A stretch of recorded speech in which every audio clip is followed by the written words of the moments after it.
അത് രാജ്യം നന്നാവണമെങ്കിൽ നല്ല രാജാക്കന്മാർ വേണം, ഇല്ലേ? രാജാവിൻ്റെ സമയം നന്നായാൽ മാത്രമേ രാജ്യത്തിൻ്റെ സമയം നന്നാവും. അപ്പോൾ 2015 മുതൽ ഇപ്പോൾ നമ്മുടെ ഭാരതത്തിന് ചന്ദ്രദശയാണ്. അതുകൊണ്ട് തന്നെ 2015 മുതൽ ലോകത്ത് ഒന്നുമല്ലാതിരുന്ന നമ്മുടെ രാഷ്ട്രം ഒരുപാട് പുരോഗമിച്ചത്. ഇപ്പോൾ 2025 കഴിയുമ്പോൾ കുറച്ച് വ്യത്യാസങ്ങളൊക്കെ ഈ പറഞ്ഞ കാര്യങ്ങളിൽ ഉണ്ടാവാൻ സാധ്യതയുണ്ട്. ഭരണാധികാരി മാറാൻ ചാൻസ് ഉണ്ടോ? ഭാരതത്തിൻ്റെ ഭാവി നമ്മൾ എല്ലാവരും വളരെ ആകാംക്ഷയോടെ പല ക്വാളിഫൈഡ് ജ്യോതിഷന്മാരിൽ നിന്നും പ്രതീക്ഷിക്കുന്നതാണ്. എന്തായിരിക്കും അടുത്ത ഭാരതം? ഒന്ന് പറയാമോ ചേട്ടാ? അതായത് നമ്മൾ ഓരോ കുട്ടികളുടെ അല്ലെങ്കിൽ ഒരാളുടെ ഫലം പറയുന്നത് അവരുടെ ജാതകം വെച്ചാണല്ലോ. അതെ അതെ. അപ്പം അതുപോലെ നമുക്ക് രാജ്യത്തിൻ്റെ ഇതും പറയാൻ പറ്റും. അതായത് നമുക്ക് സ്വാതന്ത്ര്യം കിട്ടിയ സമയം വെച്ചിട്ട് നമ്മൾ ജാതകം കൊടുത്തിട്ട് നമുക്ക് ഫലങ്ങൾ പറയാൻ പറ്റും. അതായത് നമ്മുടെ സ്വാതന്ത്ര്യ ഭാരതത്തിലെ ആദ്യത്തെ രാഷ്ട്രപതിയാണ് ശ്രീ രാധാകൃഷ്ണൻ. ഇദ്ദേഹം വലിയൊരു ജ്യോതിഷ വിശ്വാസിയാണ്. അപ്പോൾ അദ്ദേഹത്തിന് നോക്കിയത് ഓം പ്രകാശ് എന്ന് പറഞ്ഞാൽ പണ്ഡിറ്റ് ഓം പ്രകാശ്, അദ്ദേഹത്തിൻ്റെ അടുത്താണ് ഈ ജാതകം നോക്കി. ആദ്യം നല്ല വിശ്വാസമുള്ള ആളാണ്. ഞാനൊരു ഇൻ്റർവ്യൂവിൽ കേട്ടിട്ടുള്ള കഥയൊക്കെ നമ്മളൊന്നും ഇന്നത്തെ കാലത്തൊന്നുമില്ല. അപ്പോൾ ഇതൊക്കെ കേട്ടറിവ്, ഇൻ്റർനെറ്റിൽ നിന്ന് കിട്ടുന്ന അറിവ്, പിന്നെ ഗുരു കേന്ദ്രാവുജിയുടെ പുസ്തകത്തിൽ നിന്ന് കിട്ടുന്ന അറിവിൻ്റെ അടിസ്ഥാനത്തിൽ ഞാനീ പറയണത്. അപ്പോൾ ഈ അദ്ദേഹത്തിനോട് നേരത്തെ പറഞ്ഞിട്ടുണ്ടായിരുന്നു താങ്കൾക്കൊരു രാജ്യത്തിൻ്റെ രാഷ്ട്രപതി ആവാനുള്ള യോഗം ഉണ്ടെന്ന് അദ്ദേഹത്തോട് പറഞ്ഞിട്ടുണ്ടായിരുന്നു. അപ്പോൾ അങ്ങനെ ഈ ഏപ്രിൽ 15 ആയപ്പോഴേക്കും സ്വാതന്ത്ര്യം കൊടുക്കുന്നൊരവസ്ഥ വന്നു. ബ്രിട്ടീഷുകാർ നിർബന്ധിതമായിട്ട് കൊടുക്കാമെന്നുള്ളൊരവസ്ഥ വന്നപ്പോൾ നമുക്ക് ഏത് സമയത്ത് എടുക്കണം സ്വാതന്ത്ര്യം എന്നുള്ള രീതിയിൽ ഒരു തീരുമാനമുണ്ട്. അപ്പോൾ അവർ ബ്രിട്ടീഷുകാർ ഇന്ന ദിവസം സ്വാതന്ത്ര്യം തരാമെന്ന് പറഞ്ഞു. ഇവർ പറഞ്ഞു 1 മണിക്കൂർ സമയം എപ്പോഴാണ് നിങ്ങൾക്ക് വേണ്ടത് ആ സമയത്ത് നമുക്ക് പ്രഖ്യാപിക്കാമെന്ന് പറഞ്ഞു. അങ്ങനെ വന്നപ്പോൾ ശ്രീ രാധാകൃഷ്ണൻ, അപ്പോഴത്തെ രാഷ്ട്രപതി, പണ്ഡിറ്റ് ഹർദിയോ ശർമ്മ, അത് അന്നത്തെ കാലത്ത് പണ്ഡിറ്റ് ഹർദിയോ ശർമ്മ, പണ്ഡിറ്റ് ഓം പ്രകാശ് ശർമ്മ എന്നുള്ള അന്നത്തെ ഏറ്റവും വലിയ നല്ല ജ്യോത്സ്യന്മാരാണ് അവർ, പഞ്ചാംഗമൊക്കെ ഇറക്കുന്ന ആൾക്കാർ. അപ്പോൾ ആ ജ്യോത്സ്യന്മാരോട് ചോദിച്ചപ്പോൾ അവർ കൊടുത്ത മുഹൂർത്തമാണ് 12:01, രാത്രി 12:01. രാത്രി 12:01 പറഞ്ഞാൽ പൂയം നക്ഷത്രം, എടവ ലഗ്നം, അഭിജിത്ത് മുഹൂർത്തം. ഇത്രയും നല്ലൊരു അവർ ശരിക്കത് പറഞ്ഞ് മേടിച്ച ഒരു ഇതാണ്. എന്നാൽ പാകിസ്ഥാൻ്റെ വ്യത്യാസമുണ്ട്. പാകിസ്ഥാൻ്റെ ജാതകം മേടലഗ്രഹമാണ്. അതിൻ്റെ കുറവുകൾ അവിടെയുണ്ട്. ഇപ്പോൾ രണ്ടും ഒരു രാജ്യങ്ങളാണല്ലോ. ഇപ്പോൾ നമ്മളിപ്പോൾ ജ്യോതിഷപരമായിട്ട് ചിന്തിക്കുകയാണ്, ഇന്ത്യയുടെ അവസ്ഥയല്ല പാകിസ്ഥാൻ. അപ്പോൾ നമ്മൾ തീർച്ചയായിട്ടും ഇതിൽ വിശ്വസിച്ചേ പറ്റൂ. സ്വാതന്ത്ര്യ ദിനം കിട്ടിയ സമയം 12:01 രാത്രി ഡൽഹി. അപ്പോൾ ഇതിൻ്റെ കൃത്യമായിട്ടുള്ള കാര്യം എടവ ലഗ്നം, പൂയം നക്ഷത്രം, ചന്ദ്രൻ വളരെ ബലവാനാണ്.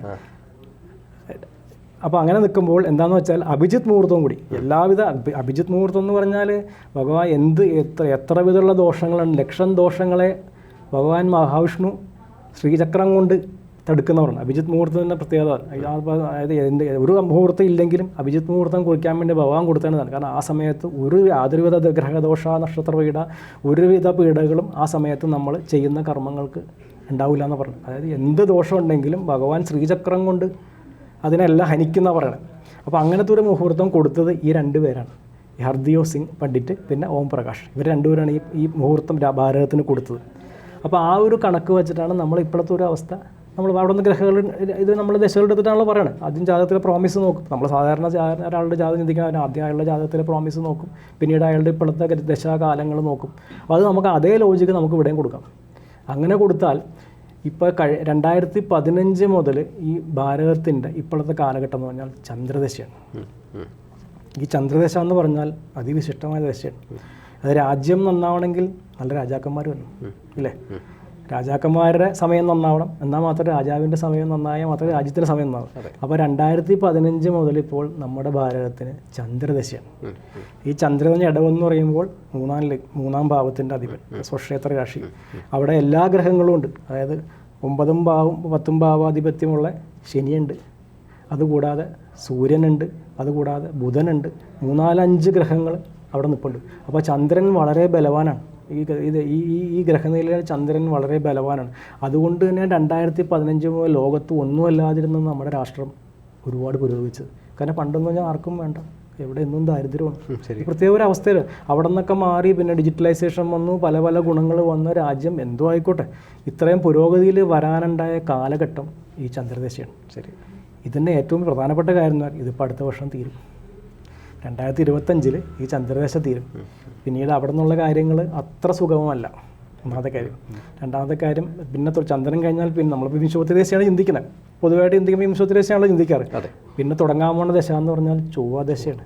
ചൊവ്വ ദശ എന്ന് പറഞ്ഞാൽ ഇടവലക്കിന് ചിന്തിക്കുമ്പോൾ 12ാം ഭാവാധിപൻ, പിന്നെ 7ാം ഭാവാധിപൻ, അതുകൂടാതെ വ്യാഴത്തിൻ്റെ ദൃഷ്ടി, വ്യാഴം അഷ്ടമാധിപൻ, വ്യാഴം ഇവിടെ ഇപ്പുറത്തുനിന്ന് വ്യാഴം നോക്കുന്നുണ്ട്. അപ്പോൾ വ്യാഴത്തിൻ്റെ ദൃഷ്ടി വരുന്നുണ്ട്. അപ്പോൾ അഷ്ടമാധിപൻ്റെ ദൃഷ്ടി എവിടെ ചെന്നാലും ചെറിയൊരു കുഴപ്പമോടെ പറഞ്ഞല്ലോ.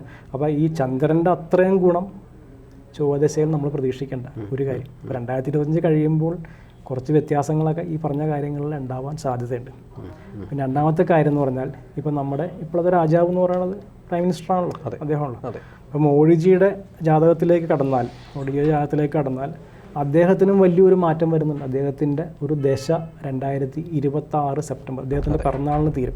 ഞാനീ പറഞ്ഞ ജെയിമിനി അനുസരിച്ചുള്ള ദശയാണ് പറഞ്ഞത്. ദശകൾ ഏതാണെങ്കിൽ ഫലങ്ങൾ നമ്മളിലേക്കാണല്ലോ വരുന്നത്. ഏത് ദശ ഉപയോഗിക്കാം, നമുക്ക് ഏത് ദശ നമുക്ക് ഉപയോഗിക്കാം, ഫലത്തിലേക്ക് എത്രയെന്ന് മാത്രമേ ഉള്ളൂ. അപ്പോൾ അദ്ദേഹത്തിന് 2026 സെപ്റ്റംബർ അദ്ദേഹത്തിൻ്റെ പിറന്നാൾ വരുമ്പോൾ അദ്ദേഹത്തിൻ്റെ ദശ മാറാനുള്ളൂ.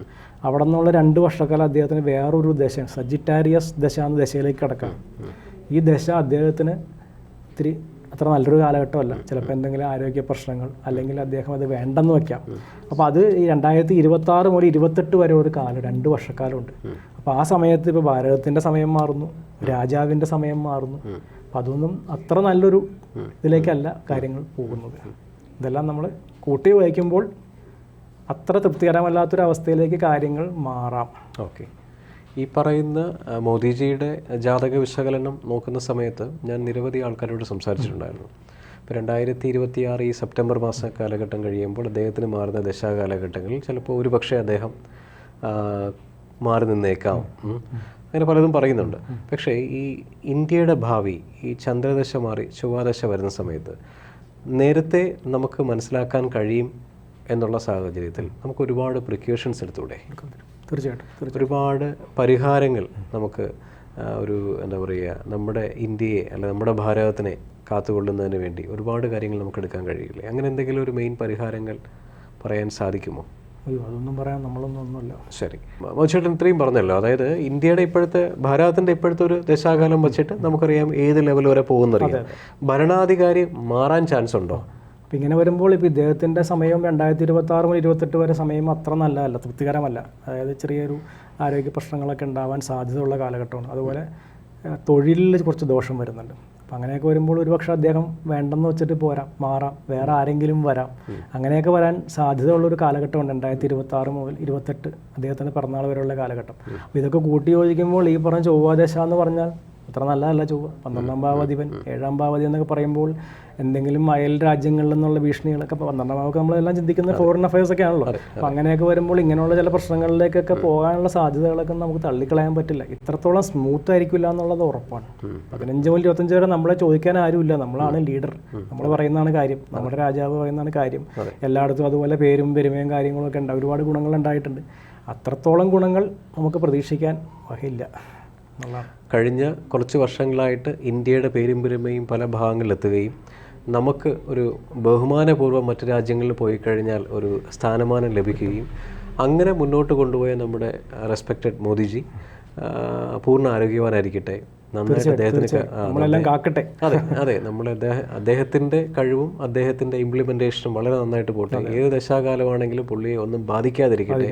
നേരത്തെ പറഞ്ഞ പോലെ അദ്ദേഹത്തിന് വേണ്ടി നമുക്ക് വിഷ്ണു സഹസ്രനാമം ജപിക്കുക എന്നുള്ളത് മാത്രമേ വഴിയുള്ളൂ. 2, അതിലുപരി ഇന്ത്യയുടെ എക്കോണമി കൂടാനുള്ള എന്തെങ്കിലും പോസിബിലിറ്റി എവിടെയെങ്കിലും കാണുന്നുണ്ടോ? ഇപ്പോൾ ഈ 12ാം ഭാവം കറണ്ട് അഫയേഴ്സ് ആണ്, ചിലവുണ്ട്.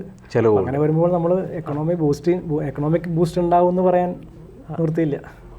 അങ്ങനെയുണ്ട്. 12ാം ഭാവം ചിലവാണല്ലോ. അപ്പോൾ അത് ആ ഒരു ബുദ്ധിമുട്ടുകൾ അഷ്ടമാധിപൻ്റെ ദൃഷ്ടി, ഇതൊന്നും അത്ര നല്ലൊരു ഇതല്ല. 2 നിൽക്കുന്നു ചൊവ്വ. 12ാം ഭാവതി 7ാം ഭാവതി 2 നിൽക്കുന്നു. അഷ്ടമാധിപൻ്റെ ദൃഷ്ടി, ഇതൊക്കെ പറയുമ്പോൾ നമുക്ക് സമ്പത്ത് കൂടുമെന്ന് പറയാൻ പറ്റില്ല. ഉള്ളത് തന്നെ ഒന്ന് മെയിൻറ്റെയിൻ ചെയ്യാൻ പറ്റിയാൽ തന്നെ വളരെ നല്ല കാര്യം. സന്തോഷം ചേട്ടൻ്റെ ഈ ജാതക വിശകലനം, അല്ലെങ്കിൽ ഭാരതത്തിൻ്റെ ജാതക വിശകലനം, നമ്മുടെ ലീഡറിൻ്റെ ജാതക വിശകലനം, ഇതെല്ലാം കൂടെ കൺക്ലൂഷൻ കിട്ടുന്ന സമയത്ത് നമ്മൾ ഇത് മനസ്സിലാക്കിയ സാഹചര്യം വച്ചിട്ട് നമ്മൾക്കൊന്നിച്ച് പ്രാർത്ഥിക്കാം. നമ്മുടെ ഭാരതത്തിൻ്റെ ഉയർച്ചയ്ക്കും നമ്മുടെ ലീഡറിൻ്റെ ആരോഗ്യത്തിനും പുതിയ ഇംപ്ലിമെൻറ്റേഷനും എല്ലാവർക്കും നല്ലത് വരട്ടെ. അതിലുപരി നമുക്ക് സമയം കിട്ടുന്ന അനുസരിച്ചിട്ട് നമ്മുടെ മോദിജിക്ക് വേണ്ടി വിഷ്ണു സഹസ്രനാമം ജപിച്ച് പുള്ളിയുടെ ആരോഗ്യവാനായി നമ്മളെ മുന്നോട്ട് നയിക്കട്ടെ. നന്ദി, നമസ്കാരം. ജ്യോതിഷവുമായി ബന്ധപ്പെട്ട എല്ലാ വിശേഷങ്ങളും നിങ്ങളിലേക്കെത്താൻ ABC ജ്യോതിഷം സബ്സ്ക്രൈബ് ചെയ്യുക.